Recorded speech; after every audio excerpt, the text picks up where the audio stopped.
What's up, YouTube? It's your boy DR2727. Shout out to my Transformers collectors, 1/12 scale collectors, Marvel Legends collectors, wrestling figures collectors, whatever you collect, shout out to you.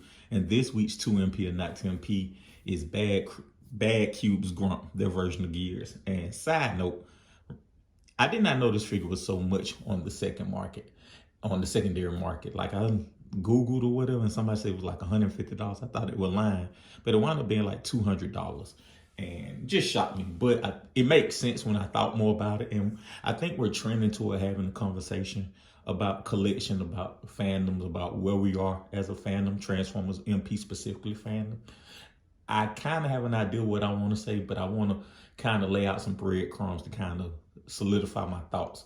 I'm going to ask you guys a question in one of my upcoming videos, and I hope as many of you can respond to it as possible, because I think we need to lay a foundation for some things as we talk about the collection and the fandom, where it is now and where it's going.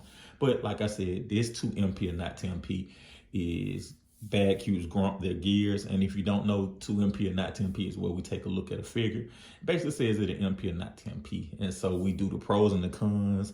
And without further ado, let's get started. And as usual, we'll start with the cons. What I don't like about this figure is the first thing I don't like about this figure is that it's just pretty much plain plastic, red plastic, blue plastic. I mean, the silver is painted, or but by and large, everything is pretty much plastic, which is kind of a bummer. The second thing I don't like is kind of the articulation is limited. So like a single jointed elbow, single jointed knee. I think it's single jointed knee. The hands don't have any articulation, which doesn't bother me as much because MP Bumblebee was like that. But I do, I think that we've seen many bots evolve to have hand articulation.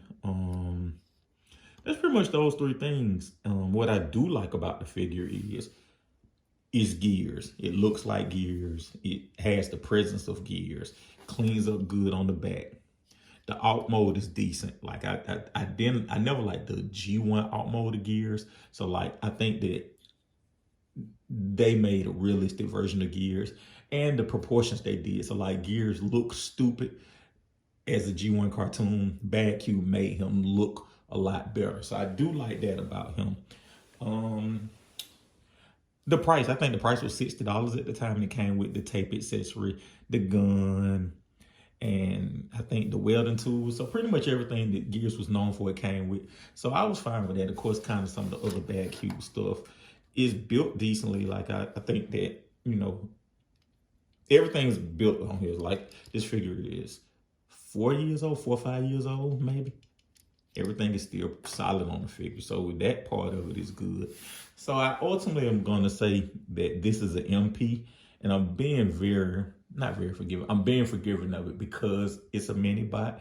And kind of the thing that bothers me the most about it is the lack of paint, because like I said, with Bumblebee, I'm happy with, with Bumblebee not having like any hand articulation. I can and I feel like Takara MP21 Bumblebee is a masterpiece. And if that minibot can get away with it, then any minibot can get away with it. The single jointed elbows and knees work good enough. Like for me, that's fine. It got a waist swivel. It got ankle rocker. So, I mean, it has enough articulation for me, especially for a character who's not like known for being super agile or super mobile. So I'm perfectly fine with that. Like I said, I think this is a masterpiece. I think that we need to have two conversations. One about the fandom, where we are now, and two about how everything is cyclic, right? Badcube can come back by releasing some of their older figures, like this guy who, hasn't had a second release. Nobody has tackled them. And we had this conversation when we talked about x-transbots a while ago. But basically, it's smart when you tackle characters nobody else is thinking about, because look at this figure. This is a decent figure. It's a good figure. I wouldn't say great figure, but it's a good figure. Very good figure. And it stands the test of time because nobody else has done it. It's a very good figure that nobody else has chosen to do. And I think that as we evolve and as like kind of fans cycle in and out of here, companies have a second life re-releasing old stuff. And I think that that's what kind of Made Toys is dropping the ball. if DX9 and Unique Toys, I know they're going to re-release some of their top hit type figures. That's how they can get back in the game. Badcube, who I actually was a fan of, I think that that's how they can get back in the game, by re-releasing things like this. So thank you guys for watching. Let me know in the comments if you think this guy's an MP, or if there is a figure you want to see. And if I have it in my collection, I'll look at it. And again, just a final synopsis, I think this guy's an MP. I'm not sure if anybody's coming out with another version of Gears, but for me, this is good enough. Thank you guys for watching.